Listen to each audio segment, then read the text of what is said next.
कांग्रेस आलाकमान ने दिल्ली की अपने हिस्से की तीनों सीटों के लिए उम्मीदवारों के नाम तकरीबन तय कर लिए हैं। इसमें उत्तर पूर्व दिल्ली के क्षेत्र से जेएनयू के पूर्व छात्र और नेता कन्हैया कुमार, चांदनी चौक से पूर्व सांसद संदीप दीक्षित और उत्तर पश्चिम दिल्ली से पूर्व सांसद उदित राज के नाम शामिल हैं। खबरें ये हैं कि जल्द ही दिल्ली के लिए उम्मीदवारों की सूची जारी हो सकती है। उधर सूत्र ये भी बता रहे हैं कि अब भी दिल्ली प्रदेश कांग्रेस का एक खेमा सूची में शामिल उम्मीदवारों के नाम से संतुष्ट नहीं है, सहमत नहीं है। इनकी कोशिश है कि सूची में बदलाव हो। सूत्र कह रहे हैं कि उत्तर पूर्व दिल्ली के क्षेत्र कन्हैया कुमार के नाम की प्रदेश कांग्रेस ने भी कभी भी सिफारिश नहीं की है। पहले कांग्रेस का शीर्ष नेतृत्व भी उनको बिहार से चुनाव लड़वाना चाहता था, लेकिन बिहार में कांग्रेस का सहयोगी राष्ट्रीय जनता दल इससे सहमत नहीं हुआ। ऐसे में कन्हैया कुमार को वहां से नहीं उतारा जा सका। अब पार्टी उनको उत्तर पूर्व दिल्ली संसदीय सीट से चुनावी मैदान में उतारने की तैयारी में है।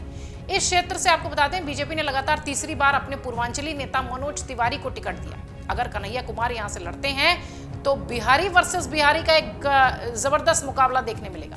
कांग्रेस का ऐसा मानना है कि कन्हैया कुमार को दिल्ली में रह रहे पूर्वांचली ही नहीं, दिल्ली के तमाम लोग जानते हैं। इस कारण वो मनोज तिवारी को कड़ी टक्कर दे सकते हैं। प्रदेश कांग्रेस ने इस क्षेत्र से पूर्व सांसद संदीप दीक्षित के अलावा प्रदेश कांग्रेस के पूर्व अध्यक्ष चौधरी अनिल कुमार और प्रदेश कांग्रेस के वरिष्ठ नेता चतर सिंह के नाम को भेजा था। कांग्रेस आलाकमान ने उत्तर पूर्व दिल्ली क्षेत्र से कन्हैया कुमार का नाम तय करने के पीछे जो कारण बताया वो ये था कि पूर्व सांसद संदीप दीक्षित को चांदनी चौक से चुनाव लड़ाया जाए, या उसका निर्णय लिया गया। हालांकि कांग्रेस ने इस क्षेत्र से पूर्व सांसद जयप्रकाश अग्रवाल और पूर्व विधायक अलका लांबा के नाम को सिफारिश में दिया था। जयप्रकाश अग्रवाल इस क्षेत्र से 3 बार सांसद रहे हैं, जबकि अलका लांबा की बात करें तो इस क्षेत्र से वो 1 बार विधायक चुनी जाती रही है। संदीप दीक्षित पूर्वी दिल्ली से 2 बार सांसद चुने गए।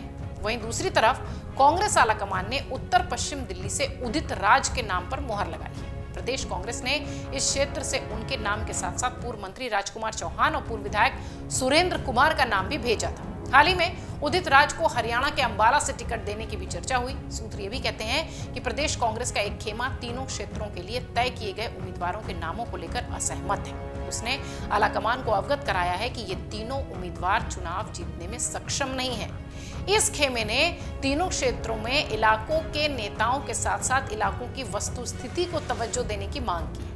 इस खेमे ने उत्तर पूर्व दिल्ली क्षेत्र से संदीप दीक्षित, चौधरी अनिल चौधरी और चतर सिंह और चांदनी चौक से जयप्रकाश अग्रवाल और उत्तर पश्चिम दिल्ली से राजकुमार चौहान और सुरेंद्र कुमार को टिकट देने पर जोर दिया है। आपको बता दें कि दिल्ली में कांग्रेस और आम आदमी पार्टी मिलकर चुनाव लड़ रही है। समझौते में 4 सीटें आम आदमी पार्टी ने रखी है और 3 सीटें कांग्रेस की झोली में आई है। समझौते के तुरंत बाद करीब 1.5 महीने पहले आम आदमी पार्टी ने अपनी 4 सीटों पर उम्मीदवारों के नाम का ऐलान कर दिया।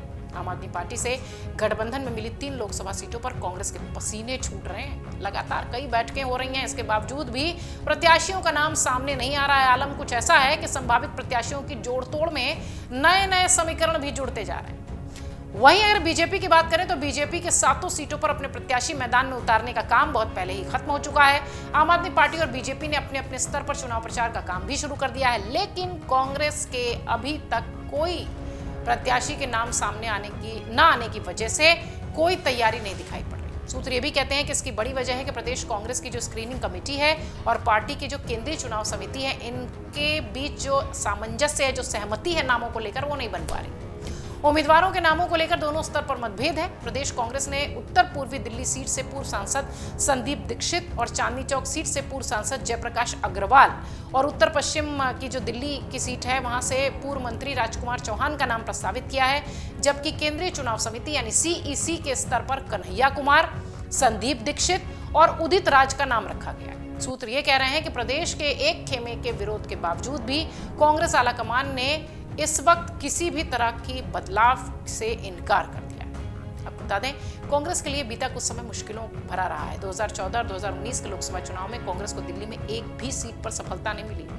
यही कारण है कि इस समय उसे दिल्ली के चुनावी पिच पर कमजोर भी माना जा रहा है। लेकिन पार्टी में उत्साह भरने के लिए, आंकड़ा पर्याप्त लाने के लिए पिछले चुनाव में हार के बावजूद भी 5 सीटों पर उसके उम्मीदवार दूसरे नंबर पर रहे थे, जबकि दिल्ली में सत्तारूढ़ आम आदमी पार्टी 2 ही सीटों पर दूसरे नंबर पर स्थान बनाने में सफल रही थी। अब देखना यह है कि ये जो सीईसी की बैठक में नाम तय हुए हैं, यही कांग्रेस की तरफ से दिल्ली में चुनाव लड़ते नजर आएंगे, या फिर जो दिल्ली की जो स्क्रीनिंग कमेटी ने जो नाम भेजे हैं उस पर मुहर लगती है। औपचारिक ऐलान और इंतजार दिल्ली वासियों को भी और कांग्रेस के कार्यकर्ताओं को भी दिल्ली के कि कब इन तीनों सीटों पर उम्मीदवारों के नाम का ऐलान होगा। अगर आप ये वीडियो YouTube पर देख रहे हैं तो हमारे चैनल को सब्सक्राइब करें और बेल आइकन को दबाना ना भूलें। अगर आप Facebook पर ये वीडियो देख रहे हैं तो हमारे पेज को लाइक करें।